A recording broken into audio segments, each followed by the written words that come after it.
बस में आ गई या फिर आपको घरेलू हालात स्क्रीन पर ले आए, डीजे फिर मॉडलिंग एंड देन एक्टिंग, ये सफर कैसा शुरू किया? मुझे हमेशा से होस्टिंग करने का बहुत ज़्यादा शौक था। मैं जब भी टीवी देखा करती थी तो बहुत सारे उसमें डीजेस का दौर बहुत ज़्यादा चलाता था। मैंने कहा यार ये तो बड़ा आसान काम है, बोलना ही तो है, वैसे बातूनी तो बचपन से ही थी। एक दिन मैं और मेरा भाई हम बैठे मूवी देख रहे थे तो रात के 1 या 2 बज रहे थे और उस वक्त मैं अपने कॉलेज में थी। तो वहाँ पे चला कि वीजे हंट का ऑडिशन आ रहा था। आई थिंक उसके 1 हफ्ते के बाद ऑडिशन की डेट आ गई, हम ऑडिशन देने के लिए गए। वहाँ पे पूरा कराची का जो ऑडियंस है, जितना कराची का जितना भी यूथ है वो सब आया हुआ था ऑडिशन देने के लिए। और मैंने घबरा के दरवाजे का लॉक छोड़ दिया। मैं तो बिल्कुल बाहर खड़ी हो गई ना स्टूडियो के। मैंने कहा मैं तो नहीं कर सकती। 2, 3, 4, 5 घंटा इंतज़ार करने के बाद जाके हमारा नंबर आया और फिर हम कमरे में गए। मैंने जाके ऑडिशन दिया, मेरा ऑडिशन सिलेक्ट भी हो गया। उसके कोई 7-8 महीने तक वो वीजे हंट चला एंड आखिर में पता चला फिनाले तक पहुंच के मैं हारी, मैं जीती नहीं थी। क्यों?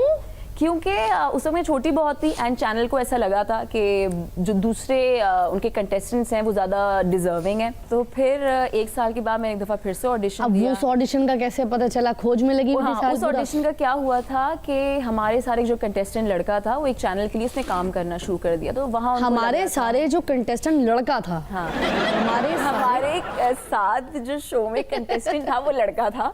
तो उसको हमारे वही चैनल के लिए काम कर रहा था, वहाँ पे वो वॉइस ओवर्स करता था। अच्छा। तो उसने कहा, उसको लग रहा था वहाँ पे कि वीजे की ज़रूरत है और उसको पता था कि यार ये लड़की में पोटेंशियल है तो उसको बुलाना चाहिए है। तो उसने मुझे कम्युनिकेट करवाया एक प्रोड्यूसर से। उसने मुझे कहा कि ना आके आप ऑडिशन दे दीजिए। 1 दफ़ा ऑडिशन दिया, 2 दफ़ा ऑडिशन दिया। तो ऑडिशन जो था वो ऊपर बॉस तक नहीं पहुँच पा रहा था और मुझे संभव नहीं पता थी ये बात। तो मेरे वाले साहब से मेरी बैठे हुए बात हो रही थी, मुझे एग्जैक्टली नहीं याद, लेकिन ये पता लगा कि उस चैनल के जो बॉस थे वो मेरे वाले साहब के बचपन के रिश्तेदार निकले। तो वहाँ पे मैंने अपनी पर्ची चलाई थी। मैंने कहा मुझे नहीं पता, आप कॉल करें। हाँ, तो मेरे वाले साहब ने कॉल की। उन्होंने कहा भाई मेरी बेटी ऑडिशन दे के गई है तो तुम देखो। अब बचपन के दोस्त सुने, अब बचपन के रिश्तेदार भी होंगे। नहीं, मेरे वालिद साहब के बचपन के दोस्त के रिश्तेदार थे। यार ये मेरा साथ बहुत बड़ा मसला है, मेरे अल्फाज ना हमेशा ऐसे होते हैं तो उनको जोड़ जोड़ कर खुद समझना पड़ता है। हाँ। अच्छा, लेकिन समझ तो आ गया ना कि क्या कनेक्शन था। हाँ। या मुझे और करने की जरूरत है। तो मॉडलिंग कुछ नहीं की थी? बिल्कुल नहीं की थी। तो ये सिलसिला कैसे शुरू हुआ? मैं गई ऑडिशन देने के लिए। मैं हो गई मुश्किल से कहा मैं ऑडिशन देने के लिए सिलेक्ट हो गई। शूट पे जो कैमरामैन था वो खाना भी देता था, वो स्क्रिप्ट भी लाके देता था, वो हमें कंटिन्यूटी भी बताता। हाँ, और उस ड्रामे में मैं थी, जावेद शेख मेरे वालिद साहब थे, रूबीना अशरफ मेरी वालदा थी, मेरी बहन सना अस्करी थी, उसमें शहूद अलवी भी थे और बहुत अच्छे सीनियर आर्टिस्ट थे उसमें। तो हाँ, एक अच्छी टीम थी, एक्टर्स अच्छे थे। मैंने कहा मगर ये कौन सा ड्रामा था यार जिसमें मतलब वो प्यून भी था, कैमरामैन भी किसा? ये ड्रामा जो इसका नाम था मातम।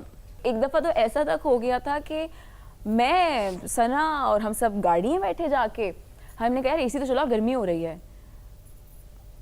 साहब ने बोला है कि एसी नहीं चलेगा क्योंकि पेट्रोल के पैसे ज़्यादा खर्च हो रहे। हमने कहा क्या एसी भी नहीं चलेगा? एसी सिर्फ तब चलता था जब प्रोड्यूसर आके गाड़ी में बैठता था और हम कहते अच्छा तो अब एसी चलेगा। और यहाँ तक खाना भी उनके घर से बनकर आता था और कभी कभार तो उनके बच्चे का खाना कहाँ जाते थे। सारे पैसे बचा रहा होगा। यहाँ तक कि आपको पता है क्या हुआ था? क्या? ड्राइवर भी गायब हो गए थे। प्रोड्यूसर साहब खुद हमें पिक करने के लिए आए थे। हाय, मैंने कहा वो ड्राइवर कहाँ है? वो ड्राइवर वो गाँव चला गया। क्योंकि जरा नाक पे शाइनिंग आ रही है तो कैमरामैन खुद ही आगे हल्का हल्का पप कर रहा है। ओह, एक और चीज मुझे इससे याद आ गई।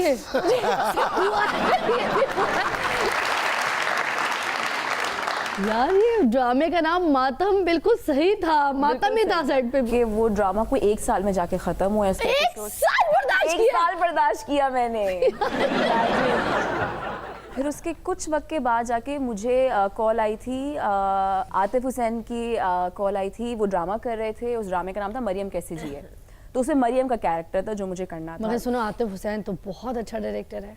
उनको माशाल्लाह वक्त इतना हो चुका है कि उनको पता है कि पल्स क्या है उनके काम की। उनको पता है कि मुझे क्या निकालना है, मुझे क्या नहीं निकालना। इस सीरियल के बाद आपको लगा कि नहीं, मुझे तो भाई लोग पहचानने लग गए हैं और मेरा तो वाह। मरियम कैसे जिए के बाद ही ऐसा हो गया। तो वीजेइंग के वक्त में ही लोगों ने बहुत मोहब्बत दे दी थी। तो उसके अलावा एक लेवल अब जब मेरा गया था, तब जब मैंने उडारी किया था, उडारी एक बहुत बड़ा प्रोजेक्ट था जिसमें चाइल्ड अब्यूज को लेके बहुत एक सीरियस टॉपिक था ऐसे जिसको ही है, किया बिल्कुल। गया था। सो उसमें मैंने ज़ेबू का कैरेक्टर किया था और उस वक्त मुझे लगा था कि हाँ ये अब ज़रा ज़्यादा हो रहा है। मुश्किल नहीं होता डायलॉग्स बोलने में? बहुत ज़्यादा। फिज़ा, कोर्ट का जो सीन था जिसमें वो लड़की पूरी आके गवाही देती है कि उसके साथ क्या क्या किया पा इम्तियाज़ ने, वो बहुत मुश्किल था। और जो एहतशाम भाई हैं जो हमारे डायरेक्टर थे, उन्होंने कहा था कि जैसा स्क्रिप्ट में लिखा हुआ है मुझे वैसा ही चाहिए है। तो वहाँ तो मैं और फंस गई थी। मैंने कहा यार कोर्ट का सीन रोना भी और एज इट इज बोलना है, वहाँ इम्प्रोवाइज भी नहीं कर सकते। सो दैट वाज टफ, लेकिन वो फ्रूटफुल बहुत थी वो परफॉर्मेंस। आहा, और कुछ ना कहो भी बहुत अच्छा था। आई थिंक ये वो वाले प्रोजेक्ट्स हैं जो चलते गए, जैसे काम हमें मिल रहा था, बेहतर हमें अपॉर्चुनिटीज मिल रही थी। लेकिन जो सबसे ज्यादा करीब है दिल के, गुमराह इज वन ऑफ देम, जिसमें फैसल रहमान के मैंने ऑपोजिट कैरेक्टर प्ले किया था।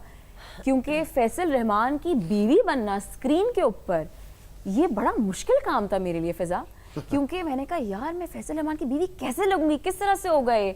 और मेरा कैरेक्टर जो था वो ये था कि एक लड़की है, उसकी एक बहुत अच्छी दोस्त है जो कि उसकी बेस्ट फ्रेंड है, और वो लड़की उसके वालिद से जाके शादी कर लेती है। सो वो कैरेक्टर पोर्ट्रे करना है। Faisal Rahman what an actor he मगर इज। फैसल बहुत सपोर्टिव भी है, क्योंकि मेरा भी बहुत स्टार्ट ज़्यादा। फैसल के साथ बहुत ज़्यादा मैंने सीरियल्स की थी, तो हमेशा वो सिखाता था, बताता था। और वो इतना कंफर्ट आपको देते हैं कि एक्टर को अगर रोमांटिक सीन्स करने हैं, क्योंकि मैं एक ऐसी लड़की जो कि रोमांटिक सीन से दूर भागती थी। मैं कहती थी मेरे सोलो में एक्टर को हटा के गमला रख दो, मैं गमले को देख के सारी अपनी लाइंस बोलती हूँ, लेकिन एक्टर को ना रखो यार। उसके बाद फिर और कौन से सीरियल कैरेक्टर्स आपको बहुत इंस्पायर किए जो आपने किए? कि आतिश आपने एक कहा ऐसा कैरेक्टर था जिसके ऊपर बहुत मेहनत की गई। गुमराह के ऊपर उससे ज्यादा मेहनत थी। गुमराह आतिश में आपके साथ कौन था? Asfar Rahman. Asfar Rahman jolly opposite like you. हाँ, ही इज वेरी पॉजिटिव फिजा। और मुझे लगता है कि अगर को एक्टर आपका अच्छा है तो फिर आपका आधा काम तो वहीं हो गया। मुझे अंदाज़ा ही नहीं था कि लोगों को आतिश की शहरयार आसमा इतने अच्छे लगेंगे एक साथ, मुझे अंदाज़ा ही नहीं था। अब हम बाहर निकलते तो हमें अंदाज़ा होता है कि अच्छा। उस मैं एयरपोर्ट जब आई थी तो मैं लाहौर के एयरपोर्ट पर उतरी हूँ कि वहाँ लोगों ने कहा आतिश, कहा ओ हाँ यस।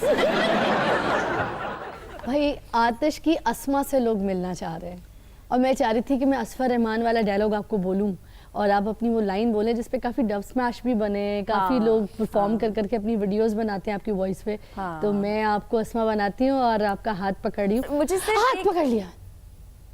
अस्मा कहाँ जा रही हो? छोड़ के नहीं जाना, मुझे शादी कर लो मैं- मुझसे। नहीं, मैं नहीं शादी कर सकती शराब, मेरा हाथ छोड़े नहीं तो कोई आ जाएगा। मैंने कहा ना तुमसे शादी कर लो। मैं आपसे कह रही हूँ कि आपसे शादी नहीं कर सकती। तो मुझे छोड़ के नहीं जाओ। मैं छोड़ के जा रही हूँ।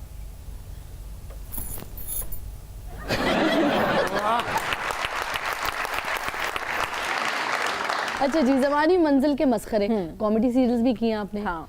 तो ये कॉमेडी का एक्सपीरियंस कैसा रहा? ये है तो चुलबुली आसान रहा होगा आपकी। ईद टेलीफिल्म थी, शहूद अलवी ने डायरेक्ट की थी, और इसमें परवीन अकबर साहिबा थी, हमारे साथ जवेरिया बासी थी। पटाखा।